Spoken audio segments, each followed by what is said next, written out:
تقریباً 80-82 سال کے بعد کانگریس بنی، اور کانگریس کا جو مقصد تھا، جو آج بھی کتابوں میں موجود ہے، وہ ملک کی آزادی نہیں تھا۔ مقصد تھا کہ جو دو جہاد ہوئے ہیں 1832 اور 1857 میں، اس کی وجہ سے جو ملکہ برطانیہ اور ہندوستان کے بسنے والوں کے درمیان دوری ہو گئی ہے، اس دوری کو دور کیا جائے اور حالات کو صحیح کیا جائے۔ علماء کا یہ نظریہ نہیں تھا۔ علماء کہتے تھے ملک غلام ہو گیا، غلامی کی زنجیروں کو توڑو، انگریز کو بھگاؤ، ملک کو آزاد کراؤ۔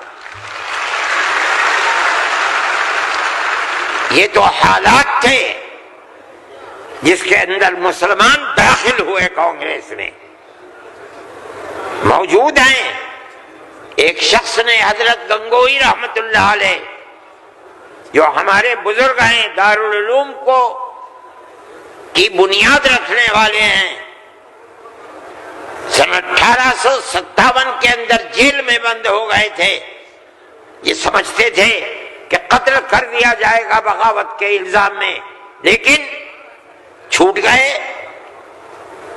ان سے پوچھا کہ ایک جماعت بنی ہے جس کے بنیادی کردار ہندو بنا رہے ہیں، کیا مسلمانوں کے لیے اس میں شریک ہونا جائز ہے؟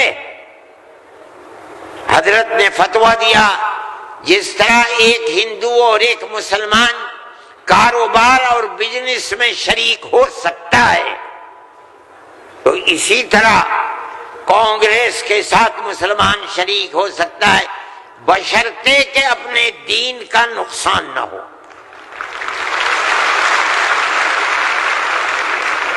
اس کا مطلب نہیں سمجھے تھے لوگ۔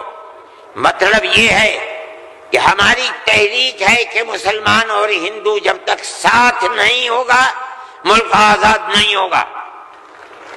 تم اس کے اندر گھسو اور اتنی طاقت پیدا کرو اپنی گھس کر کہ کانگریس کو مجبور کر دو کہ وہ اپنا نقطہ نظر بدل کر ملک کی آزادی کے لیے جد و جہد کرے۔ چنانچہ کانگریس نے اپنا نقطہ نظر بدلا، ملک کی آزادی کو اپنا نقطہ نظر بنایا، اور پھر اس کے بعد ہندو اور مسلمانوں نے شریک ہو کر ایک دوسرے کے ساتھ چل کر ملک کی آزادی کے لیے آواز اٹھائی، قربانیاں دی ہیں، اور انہی قربانیوں کے نتیجے کے اندر ملک آزاد ہوا۔ میرے بھائی، اس بات کو سمجھیے، جیسے جیسے ملک کی آزادی قریب ہوتی جاتی تھی، جمعیت علماء ہند بار بار کانگریس سے کہتی تھی کہ ہم نے تمہارا ساتھ دیا ہے، آج ہم تمہارے ساتھ کھڑے ہیں، ہمیں یہ بتاؤ کہ ملک کی آزادی کے بعد ملک کا دستور کیا رہے گا؟ کیا سیکولر دستور ہوگا یا مذہبی حکومت ہوگی؟ اگر سیکولر دستور ہوتا ہے ہم تمہارے ساتھ ہیں، اور اگر سیکولر دستور نہیں ہوتا تو ملک کی آزادی میں ہم تمہارے ساتھ نہیں ہیں۔ بار بار ہمارے پاس کانگریس ورکنگ کمیٹی کی تجاویز موجود ہیں۔ کانگریس بار بار عہد کرتی ہے کہ ملک آزاد ہوگا تو ملک کا دستور سیکولر دستور ہوگا، ہر اقلیت کو اپنے مذہب کے اوپر آزادی سے چلنے کا اختیار ہوگا۔ چنانچہ ملک آزاد ہو گیا۔ اب ملک کی آزادی کے بعد ایک طبقہ اٹھا جس نے یہ کہا کہ کھیر مل گئی ہے، اب اسے کھانے کا وقت آ گیا ہے۔ انہوں نے کہا کہ ملک کی دستور ہندو دستور بنے گا، سیکولر دستور نہیں بنے گا۔ جمعیت علماء کے لوگ تھے، مولانا ابوالکلام آزاد تھے جو جمعیت علماء کی ورکنگ کمیٹی کے ممبر تھے، مفتی اعظم مفتی کفایت اللہ تھے، مولانا حفظ الرحمان سوہروی تھے، اور ان کے پیچھے لاکھوں آدمی تھے۔ انہوں نے کہا جو ہم سے وعدے کیے ہیں ان وعدوں کو پورا کرو۔ اگر ملک کی تقسیم ہوئی ہے اور مسلمانوں کو ایک حصہ دے دیا، تم نے دیا ہے دستخط ملک کی تقسیم پر، تم نے کیے ہیں، ہم نے جوتے کھائے ہیں، ہمارے گلوں کے اندر جوتوں کے ہار پڑے ہیں، مگر ہم نے ملک کی تقسیم کو منظور نہیں کیا۔ ہم سے جو وعدہ کیا تھا اس وعدے کو پورا کرو۔ جو دستور کے اندر دفعات ہیں کہ ہر اقلیت کو اپنے مذہب پر چلنے کا حق ہے، یہ دفعات جمعیت علماء کی دی ہوئی دفعات ہیں، مولانا ابوالکلام آزاد کی دی ہوئی دفعات ہیں، مولانا مدنی کی دی ہوئی دفعات ہیں، مفتی کفایت اللہ کی رکھی ہوئی دفعات ہیں، جن دفعات کی بنیاد پر ہر اقلیت ملک کے اندر ملک وہ حصہ سمجھتی ہے جو حصہ کوئی اکثریت کا فرض سمجھتا ہے۔ یہ جمعیت علماء کی تاریخ ہے۔ ہم اپنے مذہبی اعتبار سے دستور کو ہاتھ میں لے کر کہہ سکتے ہیں کہ ہمیں اپنے مذہب پر چلنا اور مذہب کو اختیار کرنے کا حق ہے، اس دستور کے اندر ہے۔ نعرہ تکبیر! میرے بھائی، نعرہ تکبیر! میرے بھائی، میرے پاس واٹس ایپ نہیں ہے، میں یہ لغو کام نہیں کرتا، نہ مجھے فرصت ملتی ہے کہ میں دیکھتا ہوں ہر وقت واٹس ایپ کو۔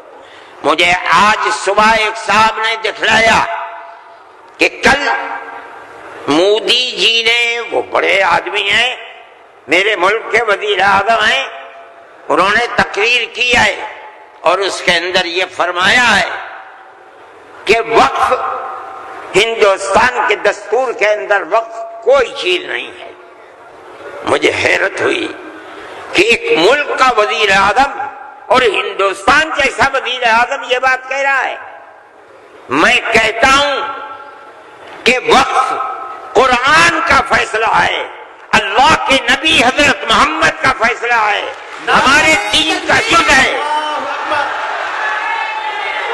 وقف کا لفظ نہیں آیا، لیکن یہ بات آ گئی 25 اور 26 دفعات کے اندر کہ اس ملک میں ہر اقلیت کو اپنے مذہب کو پکڑنے، اپنے مذہب کو چلنے کا اختیار ہے۔ کیا مطلب یہ ہے؟ کل کو آپ کھڑے ہو کر کہہ دیں کہ نماز کا ذکر دستور کے اندر نہیں ہے، حج کا نام دستور کے اندر نہیں ہے، زکوٰۃ کا نام دستور کے اندر نہیں ہے، رمضان کے روزوں کا نام دستور کے اندر نہیں ہے، اس لیے ہر چیز کو مٹا دیا جائے۔ یہ کیا چیز ہے؟ دستور مجموعی طور پر دستور نے کہہ دیا کہ مسلمان ایک اقلیت ہے اور ہر اقلیت کو اپنے مذہب پر چلنے کا اختیار ہے۔ مذہب کی ہر چیز اس ایک دفعے کے اندر آ گئی۔ وقف کا مسئلہ، اسلام کے اندر جو چیز اسلام کی ہے مذہب، وہ چیز ہے جو قرآن کے اندر ہے ایک، دوسری وہ چیز ہے جس کو ہمارے آقا حضرت محمد صلی اللہ علیہ وسلم نے فرما دیا۔ یہی دو اسلام کی بنیادیں ہیں۔ سمجھو، قرآن کی آیت ہے 4 سپارے کی پہلی آیت، لن تنالوا البر حتى تنفقوا مما تحبون۔ لن تنالوا البر، ہرگز تم جنت کو نہیں پا سکتے۔ بر کی تفسیر مفسرین جنت سے کرتے ہیں۔ اے مسلمانوں، کان کھول کر سن لو، ہرگز تم جنت کو نہیں پا سکتے یہاں تک کہ تم اپنے اس مال کو اللہ کی رضا کے لیے خرچ کرو جو تمہارے پاس ہے۔ جس مال کو سے تمہیں محبت ہے اس مال کو تم اللہ کی رضا کے لیے خرچ کرو۔ اسلام ایسا مذہب تھوڑی ہے۔ جب یہ آیت اتری، اللہ کے نبی نے بیان فرمائی تو نسائی کی حدیث ہے کہ ابو طلحہ انصاری رضی اللہ تعالی عنہ جو ایک دولت مند آدمی تھے، وہ اللہ کے نبی کے پاس آئے اور آ کر کہا کہ یا رسول اللہ، اللہ ہم سے ہمارے مال کے بارے میں فرماتا ہے کہ اگر تم جنت کے طالب ہو تو جو مال سب سے اچھا ہے تم اس کو اللہ کے راہ میں خرچ کر دو۔ یا رسول اللہ، میرا سب سے بہترین مال فلانی زمین ہے، میں آپ کو گواہ بناتا ہوں کہ میں اس کو اللہ کے لیے وقف کرتا ہوں۔ یہ حدیث موجود ہے نسائی کے اندر۔ مذہب اور کس چیز کا نام ہے؟ جو اللہ نے فرمایا وہ مذہب ہے، جو رسول اللہ نے فرمایا وہ مذہب ہے۔ مجھے حیرت ہے کہ مودی جی ہمارے مذہب کے بارے میں فیصلہ کرتے ہیں کہ وقف کے اندر وقف کا ذکر دستور کے اندر۔ ارے بابا، دستور کے اندر مذہب اسلام کو، ہر اقلیت کو اپنا مذہب قبول کرنے کا اختیار آزادی کے ساتھ ہے۔ یہ ہمارا مذہب ہے، وقف ہمارا مذہب ہے۔ اللہ نے فرمایا، رسول اللہ نے فرمایا۔ حدیث کے اندر آتا ہے کہ جب انسان مر جاتا ہے، یہ مسلم کی حدیث ہے، اذا مات الانسان انقطع عمله عنه۔ جب آدمی مر گیا، اب اس کے اندر کام کرنے کی طاقت بھی نہیں ہے، اب اسے کسی چیز کا ثواب ملتا تھا، نماز پڑھنے کا، روزہ رکھنے، نہ نماز پڑھ سکتا ہے نہ روزہ، مگر فرماتے ہیں 3 چیزیں ایسی ہیں مرنے کے بعد بھی آدمی قبر میں چلا گیا اسے ثواب ملتا رہتا ہے۔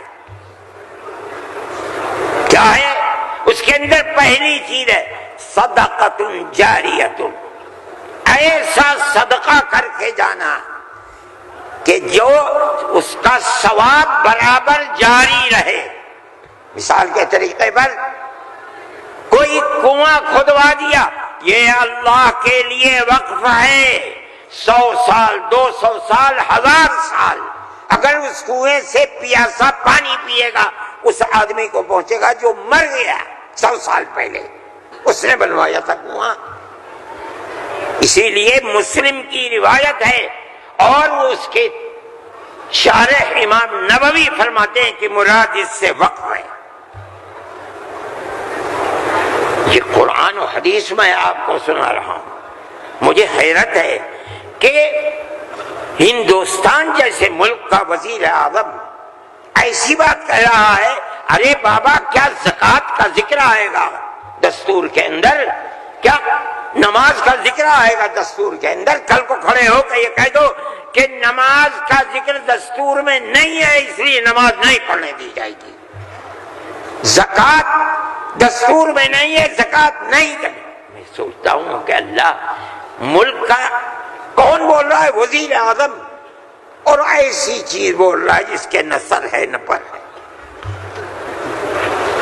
ہم اس کے مخالف ہیں، ہم کہتے ہیں پڑھو، خود نہیں پڑھتے، پڑھے ہوں کو بلاؤ، ان سے پوچھو دین کیا ہے، مذہب کیا ہے، ہم بتائیں گے۔ ہمارا ملک ہے، ہم ہمیشہ سے اس ملک میں رہتے آئے ہیں۔ اگر ہندو کی ذات برہمن ہے، جاؤ کشمیر میں مسلمان بھی برہمن ہے۔ اگر ہندو تیاگی ہے، مسلمان بھی تیاگی ہے۔ اگر ہندو راجپوت ہے، مسلمان بھی راجپوت ہے۔ ہم کہاں سے آئے ہیں؟ ہم تو اسی ملک کے رہنے والے ہیں۔ جس کو ہندو کوئی مذہب پسند ہے وہ ہندو مذہب کے اوپر ہے، جسے عیسائی مذہب پسند ہے وہ عیسائی بن گیا، جسے سکھ مذہب پسند ہے وہ سکھ بن گیا، جسے اسلام مذہب پسند ہے وہ مسلمان بن گیا۔ لیکن جس طرح ایک گھر کے اندر 5 بیٹے ہیں، ایک ٹھگنا ہے، ایک لمبا ہے، ایک کالا ہے، ایک گورا ہے، یہ اختلاف باپ اور ماں کے اندر اختلاف کو پیدا نہیں کرتا۔ اسی طرح ہمارا مذہب ہے کہ آدمی کسی بھی مذہب کو اختیار کر لے، لیکن ہندوستانی ہونے میں ملکی اعتبار سے کوئی فرق نہیں ہے۔ ہمارا مذہب ہے، ہم اس کو مانتے ہیں اور یہی ایک حقیقت ہے، لیکن برا ہو اس نفرت کی سیاست کا۔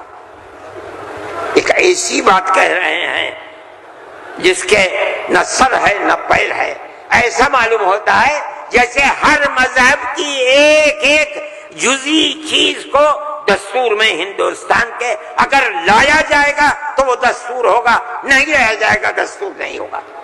لیکن میں کہتا ہوں کہ یہ غلط ہے، مودی جی کو ایسی کچی بات نہ کہنی چاہیے، لیکن دنیا ہے ہر بات کو کہتی چلی جا رہی ہے۔